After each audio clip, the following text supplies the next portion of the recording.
What's going on, guys? Welcome back to my channel. In today's video, I'll be going through the winners and losers of the offseason so far. But before we start, make sure to like the video and subscribe if you haven't already. The first team up is the Philadelphia 76ers, and they are slight winners. They haven't done much at all. They've done most of their recruiting from the draft, where they took VJ Edgecombe with the 3rd pick, and in the 2nd round, they took Janai Broome with the 35th pick. They also picked up Hunter Salas, who was an undrafted free agent. The reason they're slight winners is because they haven't lost anyone too significant.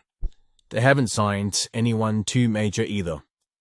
The only player they've signed so far is Trendon Watford, who's a pretty solid pickup for the low, but that is their replacement for Gershon Yabusele, who's a pretty big downgrade.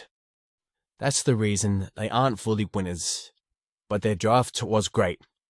They were busy extending guys like Kelly Oubre, who's a very good role player to have, and Justin Edwards, who's a part of their future, and Eric Gordon and Andre Drummond both opted into their player options. They'll be definite winners if they can somehow get off the Paul George contract, but I can't see that happening. Moving on to the Milwaukee Bucks, and they are losers. Last year, even when they were healthy, they weren't close to competing for the championship, and while they tried to get better this offseason, they didn't at all. They were active, agreeing on contract extensions to Bobby Portis, Gary Trent Jr., Kevin Porter Jr., Taurean Prince, and Jericho Sims.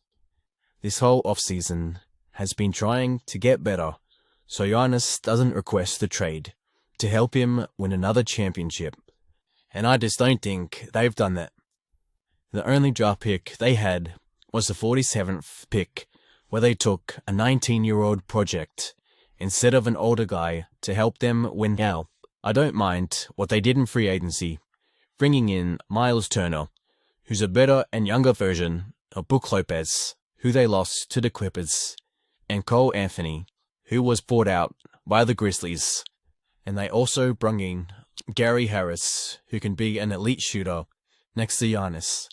But the obvious one, them waiving and stretching Damian Lillard's contract for $22.5 million over the next 5 years, is just such a brain-baffling thing to do. But if they didn't waive and stretch his contract, they wouldn't have the money to sign Miles Turner. So there's pros and cons to the situation, but probably more cons. I don't think Giannis will request a trade, but this offseason hasn't helped. The next team up is the Chicago Bulls, and they are neither winners or losers. They haven't done anything of note so far, so I can't judge them off of much, but for the moves they did make, I wasn't a huge fan of, but it is the Bulls, so it's not a surprise at all. Starting at the draft, where they selected Noah Essengay for the 12th pick, and they took Lachlan Aldridge with the 55th pick in the 2nd round. I quite like their 1st round draft pick of Essengay. He was mocked to go 9th by a lot of mock drafts, and if you can take someone that could potentially be a top 10 pick with the 12th pick, I think you do it every time, especially with their lack of power forwards and centers on the roster. The Bulls' defense last season was pitiful, and Essengay has a lot of defensive upside, so I've talked myself into liking his pick the longer the draft passes. They also had the 55th pick, where they took a flyer on Australian power forward Lachlan Aldridge. I don't watch the Australian League, so I can't say it's a good or a bad pick, but it is the 5th to last pick in the draft, so it could be a low-risk, high-reward pick for them. A couple days after the draft, they traded one of the last pieces of the 2022 team, Lonzo Ball, for Isaac Okoro. It's not the perfect package for Lonzo Ball, especially considering they were offered a 1st-round pick, yet they traded him at the deadline. But I don't think it's as bad as a return as people are making out. The Bulls were one of the worst defensive teams last season, and that's what Isaac Okoro specializes in.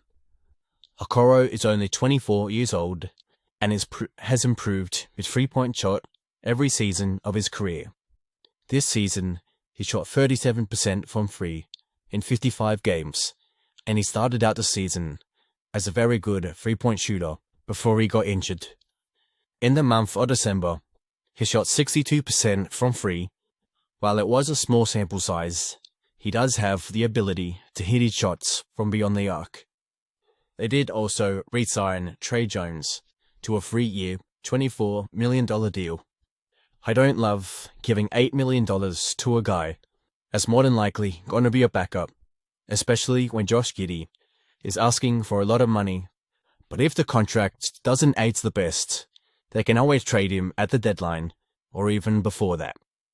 Up next is the Cleveland Cavaliers, and they are winners. I wouldn't say they're 100% winners, but I would still put them in the winners column. Their offseason started at the draft, where they took Tyrese Proctor, who's looking like he'll be an absolute steal, with the 49th pick, and Seilu Niang, who won't play at all for them in the next couple of years, like Luke Travis first did, but he could end up being a solid backup in the future. They then made their first move, where they sent Isaac Okoro to Chicago in exchange for Lonzo Ball. If he can stay healthy, I love this pickup for the Cavs. Their offense last season was phenomenal under Kenny Atkinson, but their defense has a lot of room for improvement, and Lonzo Ball is a terrific defender, but so is Okoro, and Okoro is available a ton more, so there are some risks to this trade, but they've now got their replacement backup point guard. An hour or so after the trade, they re-signed Sam Merrill to a 4-year deal worth $38 million. That's an average of $9.5 million annually. I could see a world where this is viewed as an overpay, but Merrill is one of the best shooters in the league coming off screens and has the ability to win games purely off his three-point shot. And for his size, he is a serviceable defender. Losing Ty Jerome is really going to hurt, especially when he's going to be making $1 million less than Lonzo Ball and $200K less than Merrill. The Cavs had a lot of depth at the point guard position, with Lonzo Ball, Craig Porter, and Tyrese Proctor all on the roster. The thing that will hurt the most is Jerome coming off the bench and hitting tough shots to swing momentum. The first and only signing they've made so far is signing Larry Nance Jr. to a 1-year vet minimum deal. I like the signing, especially considering now how cheap he was. It saves them Dean Wade and DeAndre Hunter from playing minutes at the 5. Larry Nance Jr. isn't the greatest backup center in the world, and probably is more of a 4, but all they need from him is to hold the fort down for the little minutes he'll get when both Evan Mobley and Jarrett Allen are up to court. He doesn't even need to be good, he just needs to be decent. The next team up is the Boston Celtics, and they are losers. I get they desperately needed to get off the Drew Holiday and Kristaps Porzingis contracts to avoid the second opening, but they could have gotten a ton more than they did for them. Anthony Simons is a solid enough return for Drew Holiday, but Georgius Niang and a second-round pick or Porzingis and a second rounder of their own is a terrible trade, especially because I'm sure a team like the Warriors could have given up someone like Moses Moody and a second-round pick, and Moody is a way better player and younger than Niang. Anyway, starting off with the draft, they took Hugo Gonzalez with a 28th pick. They double-team Tatum. For a very late pick in the first round. Rotation, Brown I like the pick a lot. on the show and go. Gonzalez has a lot of defensive upside. Bigger He can be a good shooter and when they finisher played at the NBA level. He's guarding Jason Tatum I right like now. the pick of Amari Williams Brown in a his lot too. bag. Rebound run down They by need big Miller. man depth He's back. got Williams With the with him. losses of Kristaps Blocked Porzingis by Al Horford and Luke Cornett. They haven't signed anyone too major in free agency, but to be fair, they are short of cap space. For convincing someone to be on a very low salary, to be on a retooling team, would be virtually impossible. The two guys they signed from the Timberwolves, Josh Minott and Luka Garza, aren't the biggest names on paper. But if given an opportunity, Corner I'm sure for they White. can Rhythm produce bounce. at an NBA level, Drains another especially one. with Boston's lack of Down the floor for centers. Boston. This Payton offseason looking was to very score. underwhelming for a big market team like the Up to Celtics. 16. But they did have their hands tied for most of it, especially Jason Tatum's Achilles injury, putting him out for the whole of next year. Moving on to the Atlanta Hawks, and not only are they winners, they might be the biggest winners of the offseason so far. Every move they've made has pretty much been flawless. It started at the draft, where they traded the 13th pick to the New Orleans Pelicans for the 23rd pick and the Pelicans' 2026 first round-up that could become very valuable with the Pelicans' injury history and current roster not being that threatening. And they took the guy they were eyeing with the 13th pick with the 23rd, Asa Newell. They then made a great trade where they didn't send out much and got back a near all-star when healthy. But unfortunately, he's injured more than not. They sent Terrence Mann's contract and the 22nd overall pick, which was another guard, Drake Powell, that the Hawks didn't need, to the Nets, and Georges Niang and a second-round pick to the Celtics, in exchange for Kristaps Porzingis and a second-round pick anyway. This is a very low-risk, high-reward trade for the Hawks, and not only does it help their offense, it also improves their defense. Then comes free agency, and you'd think they'd cool down, but no, they stayed aggressive during this time period. They signed Nickeil Alexander-Walker on a 4-year deal worth $15.5 million a year. Alexander Walker proved in the playoffs how impactful he can be. The Hawks defense can be real scary with him and Dyson Daniels on the court together, along with Jalen Johnson, Zachary Reese-Archet, Onyeka Okongwu, and Kristaps Porzingis. They also signed Luke Kennard to a 1-year deal worth $1 million. I'm not a huge fan of offering him $11 million, but it is also a 1-year deal, and he does provide elite shooting off the bench, which is a weakness of theirs. With their lack of backup center, losing Clint Capella hurts, but he isn't the same player he once was. And losing Karis LeVert for nothing also hurts, but he signed a 2-year deal with $14.5 million, and that money isn't worth it for the Hawks. The next team up is the Miami Heat, and they are losers. After the Jimmy Butler trade, it's clear they aren't close to contending, but instead of getting better to a point where they're now contenders in a weaker Eastern Conference, or trading away guys to start their rebuild, they doubled down and stayed in purgatory.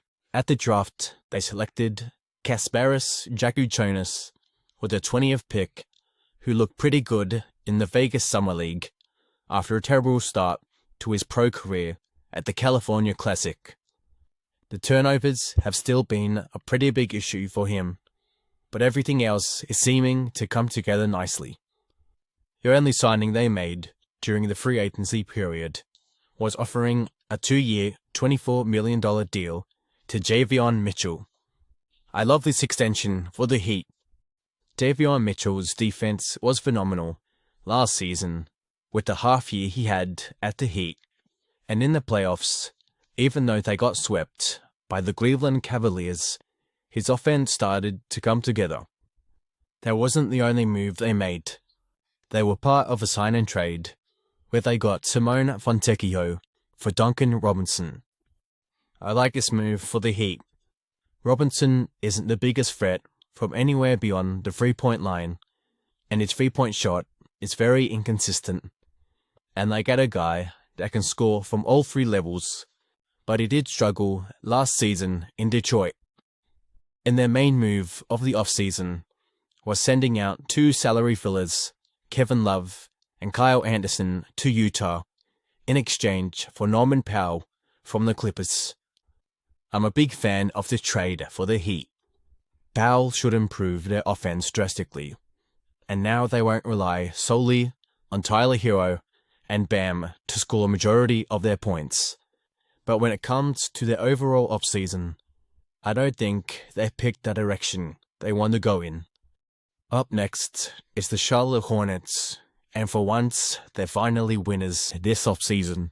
They had a great draft where they took Con Knipple with the 4th pick, and with the 33rd and 34th pick, they selected Sion James and Ryan Kalkbrenner, which are looking like 2 home run picks to start the Summer League, Ryan Kalkbrenner especially.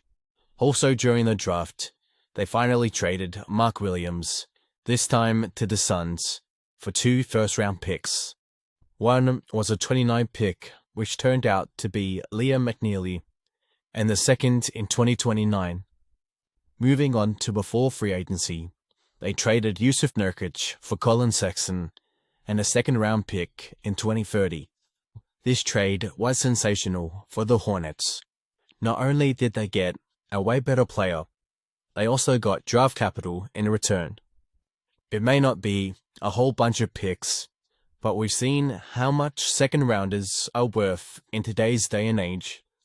They also flipped Mitic, who they acquired in the Mark Williams trade from the Suns, to the Bucks for Pat Connaughton and 2 more second-rounders. Finally, moving on to free agency, they weren't too active, but they did agree on a very team-friendly 3-year, $8 million a year extension with Trey Mann.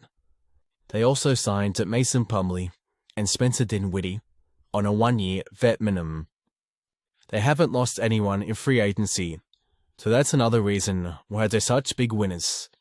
If they can get a better center than Mason Plumlee and Musa Diabate, then they would have had a flawless offseason. Moving on to the New York Knicks, and they are losers. They made it to the Eastern Conference Finals, but they came short when they lost to the Indiana Pacers.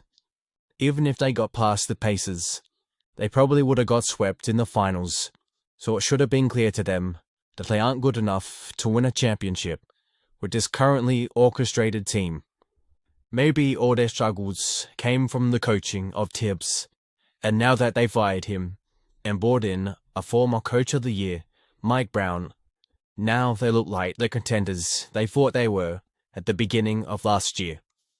Their biggest weakness was their bench, especially their defense off the bench, and they didn't address that at all, so they're still requiring OG Anunoby and Mikal Bridges to carry their defense all game and all season. They did improve their bench scoring by adding Gershon Yabusele and Jordan Clarkson, but both of them aren't the greatest defenders in the league. Moving on to the draft, where they took Mohamed Diawara with the 51st pick. I like this pick for the Knicks. He's a long, versatile defender, and with the 51st pick, there's no real pressure to hit on his pick since it's so late in the draft. They still haven't extended the contracts on Cam Payne, Landry Shamet, or DeLon Wright, which I'm a little surprised about. They all showed flashes in the playoffs of real rotational minutes, but they all struggled with consistency. Josh Okogie has been bought out by the Hornets, so if they can get him for the low, I think they'd be upgraded to winners. The next team up is the Orlando Magic, and they are winners. Their offseason started where they sent Kentavious Caldwell-Pope, Cole Anthony, and 4 first-round picks to the Grizzlies for Desmond Bane. The Magic desperately needed shooting and on-ball creation, and that's exactly what they got in Desmond Bane. They did give up a lot of picks, but if everything goes according to the plan, those picks will be early to mid-20s, so they shouldn't be that valuable to a team trying to contend. Moving on to the draft, where they took another sharpshooter, Jace Richardson, with the 25th pick, and Noah Pender with the 32nd pick. I love the pick of Jace Richardson for them, especially considering he was mocked to go a lot higher in a lot of mock drafts. I'm not a huge fan of the Noah Penta pick for the Magic specifically. He's a great defender, but doesn't have much of a shot outside of the perimeter. And that's what the Magic have a lot of guys that can do. But I guess he could replace, and couldn't be much worse than Kentavious Caldwell-Pope was in his lone season in Orlando. The only player they signed during the free agency period was Tyus Jones, who signed a one-year deal worth $7 million. I like the signing for the Magic. It's not a home run type of signing, but they do need some playmaking at the point guard position, and that's exactly what he provides. If he isn't the greatest and it doesn't work out how they wanted to, it's only a one-year deal and they can let him go in next year's free agency or trade him at the deadline.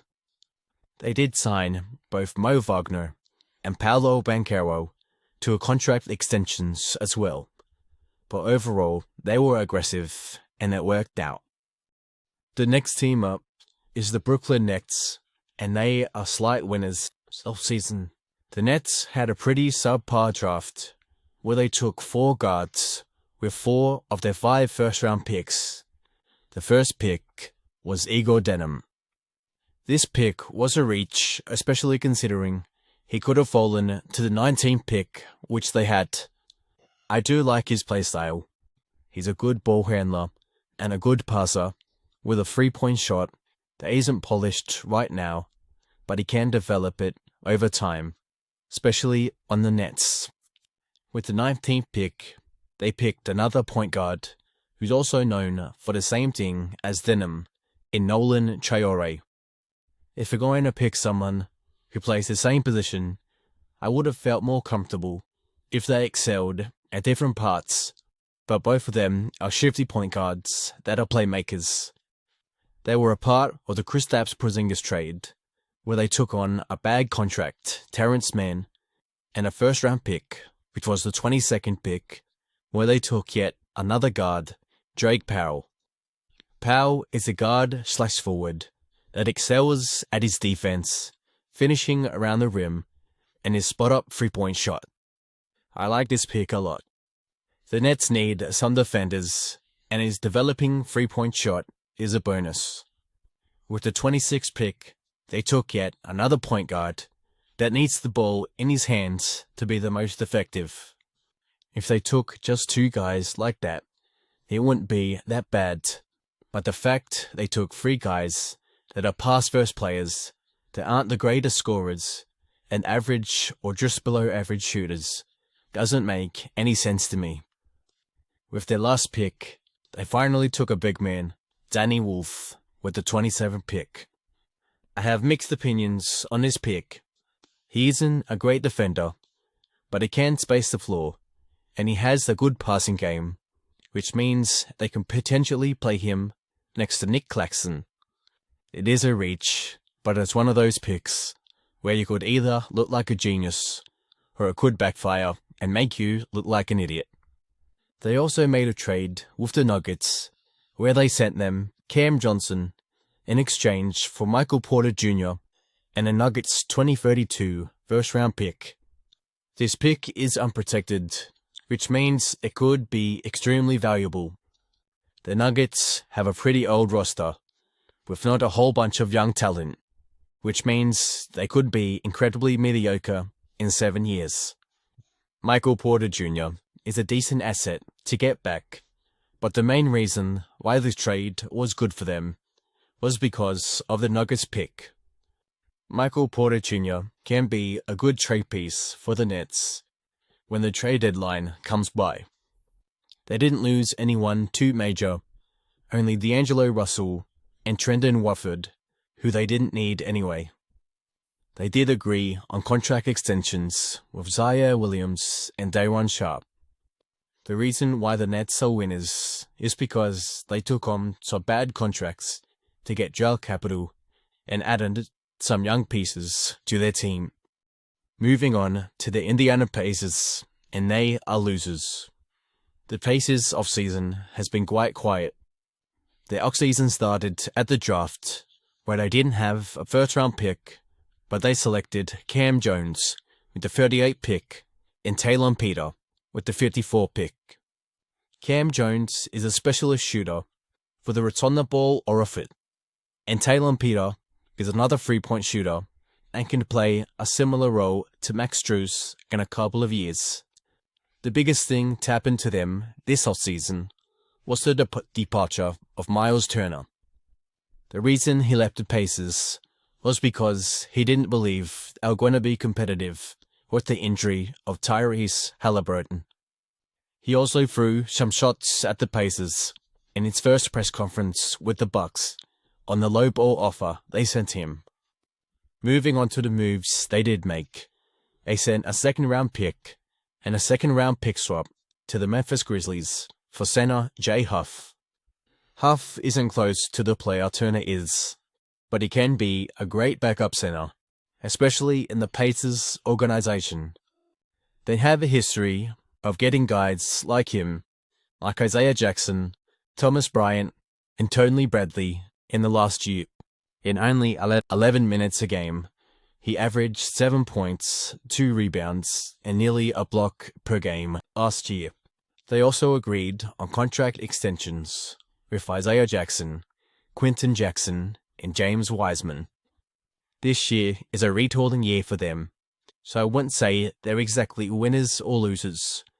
But if I did just have to choose one, Tyrese Halliburton is out all of next year, and they lost Miles Turner for nothing after all these years of trade rumors. So I would say they're trending closer to losers than they are to winners. The next team up is the Detroit Pistons, and they are losers. They're coming off a fantastic year. I thought they could have been more aggressive than what they were. It started at the draft, where they took Chaz Lanier with the 37th pick in the draft. I love this pick for the Pistons. With the 37th pick, it's a very low-risk, high-reward pickup for Detroit. Lanier has a ton of potential as a scorer and catch-and-shoot shooter. He's also a strong rebounder for his size and can handle physicality. Moving on to free agency, which I was not a big fan of, I will give them a slight pass because they were distracted by the Malik Beasley gambling drama. The first signing they made was giving Caris LeVert a 2-year deal worth $14.5 million a season. LeVert can be a good scorer off the bench, but he's extremely inconsistent. But he has turned himself into a solid defender. But I think he's just a little overpaid, going from one overplayed player to another. They also signed Duncan Robinson to a 3-year deal worth $16 million a year. Other than his three-point shot, which is elite, he doesn't exactly offer the most and does struggle a lot with consistency. So offering someone like him $16 million for 3 years is a huge risk and not a whole lot of reward. It makes it even worse the players they've lost this offseason. With the Malik Beasley news coming out, it meant they couldn't agree on a contract extension with both Dennis Schroeder and Tim Hardaway Jr., who both played a vital role in their playoff series against the Knicks. Dennis Schroeder's defensive intensity was a huge reason the series against the Knicks went to 6 games, and Tim Hardaway Jr. was hitting some big-time shots. They also sent out Simone Fontecchio to Miami, who was part of the Duncan Robinson sign-and trade. But they did agree on a contract extension with Paul Reed, which I was a fan of as a backup big man. I wish they could have kept this team together, and that's the reason why they're losers. But hopefully Malik Beasley can come back and be as good as he was last year. Moving on to the Toronto Raptors, and they are slight winners. The Raptors are in a really weird position where they went out and made a really confusing trade for Brandon Ingram at last year's trade deadline, and now they've had another pretty confusing offseason, where it seems they're still continuing their rebuild. But then why would they make a win-now move and trade for Ingram? Their offseason started at the draft, where they took Colin Murray Boyles with the 9th overall pick and Elijah Martin with the 39th pick. Murray Boyles is a solid pick. I do think it was a bit of a reach, and there were a few players better than him, but he is a great defender, and that's exactly what the Raptors need, with Brandon Ingram, Scotty Barnes, RJ Barrett, and Emmanuel Quickley all on the team. The Raptors' offense is set, and they need someone who will play hard on the defensive end, and that's what Murray Boyles does. Not to mention their second-round pick, Elijah Martin, is another player who is a positive on the defensive end, and also has a solid scoring game and three-point shot. They didn't do a lot in free agency. They did pick up Sandro Mamukelashvili from the San Antonio Spurs on a 2-year deal worth $2 million a season. I do like the pickup on a very team-friendly deal. He proved in the little minutes he got, he can be a pretty productive big, but it doesn't make the most sense when they already have Scotty Barnes, Jakob Poeltl, they drafted Colin Murray Boyles in the draft, and Jonathan Mugbo proved to be a steal in last year's draft, all playing the same position. They're all going to be competing for the minutes, so it will be interesting. Speaking of Jakob Poeltl, they just extended him to a 3-year deal worth $84 million. He'll be making an average of $27.5 million a year. That's an absurd amount of money to offer someone like him. They also agreed on a contract extensions to Garrett Temple and Colin Castleton, and signed David Roddy from the Rockets, but none of them will really get playing time. They haven't lost anyone yet. Chris Boucher is still a free agent though. I'd assume he goes back to Toronto, but he's not a restricted free agent, so there's a chance he doesn't sign back, which will really suck for Toronto. They could have got quite a bit back for him if they traded him at the deadline. It's pretty hard to say they're really winners or losers, but they are winners only just. The last team up in Part 1 is the Washington Wizards, and they are massive winners. I don't know why nobody is talking about what the Wizards have done this offseason. In the draft, they had the 6th pick, where they took Trey Johnson. They traded for the 21st pick, where they picked up Will Riley, and the 43rd pick, where they selected Jameer Watkins. They had an incredible draft. Trey Johnson is projected to be an incredible scorer. Will Riley can also be a good scorer and has good size, can play make, and is a solid ball handler. But he does struggle with consistency, and his defense is lackluster. For what Will Riley struggles in, Jameer Watkins, their second rounder, excels in. Watkins is a great defender and has a good drive and finishing game, but he does struggle with his court vision and to be a consistent three-point shooter. Their first roster move came when they traded Jordan Poole, Sadiq Bey, and the 40th pick to the Pelicans for CJ McCollum, Kelly Olynyk, and the future second-round pick. A couple of days later, they rerouted Kelly Olynyk to the San Antonio Spurs for Malachi Branham, Blake Wesley, who they then waived in another second-round pick. Another trade they've made was acquiring Cam Whitmore from the Rockets for only 2 second-round picks. They also acquired Dylan Jones and a second-rounder from the Thunder. I love the acquisitions of Cam Whitmore, Malachi Branham, and Dylan Jones to add to the young core. CJ McCollum is also a pretty good vet to mentor their young guys. Waiving Marcus Smart for nothing hurts, especially when he could have been traded, and they probably would have got back a lot for him. But they've got his replacement already, CJ McCollum. Chris Middleton opted into his player option, and they agreed on a contract extension with Tristan Vucevic. Overall, this is a very underrated offseason for the Wizards, and that's why they're massive winners. That's going to end this video. If you enjoyed it, please like the video and subscribe. Part 2 for the Western Conference will come out soon.